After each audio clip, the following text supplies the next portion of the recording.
Okay, so now we are studying article, and this article relates to GS paper 2 international relation, and topic is India and Russia ties. So here Russia played an important role in meeting India defense requirements during the standoff with China. So India defense ministers visits to Russia recently were successful. Indian defense ministers visit to Russia and preparation are underway for the annual summit between the Indian Prime Minister and the Russian Prime Minister. So analysis here is that the high level engagement is important in the relationship as it remains driven by the top level interaction.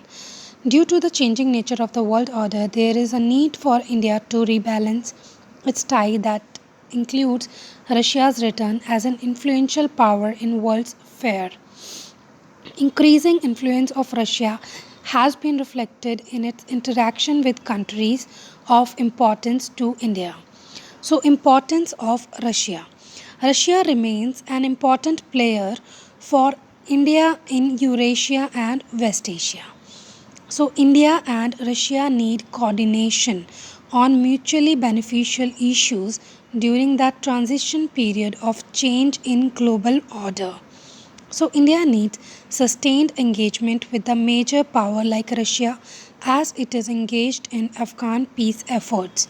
So, Russia's offer to not supply military hardware to Pakistan is an assurance for India.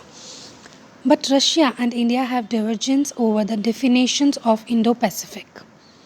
This article is over now. So, we are starting another article that is related to uh, international relation, that is feminist foreign security. So India had slipped 28 spots to rank 140 in the Gender Gap Report 2021 of the World Economic Forum. So there is a need to include gender specific policy in areas of foreign policy, economics, finance, trade and security to bridge the gender gap. So, the feminist foreign policy in the West has evolved from being a donor based issue to making women an integral part of the foreign policy. So, what is the need here? A feminist foreign policy looks at increasing representation of women and marginalized sections of society in policy making.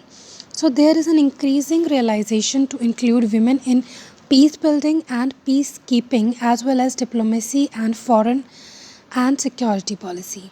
So data also indicate that the inclusion of diverse voice make for a better basket of options in decision making. So greater diversity in thinking will allow for a tailored global policy for a wider geographic accounting for vastly divergent social norms and practices. So India has been elected to UN Commission on the Status of Women, and so India has a key role to play at gender issues globally. So gender consideration in India's foreign policy under the developmental assistance paradigm and peacekeeping have been successful.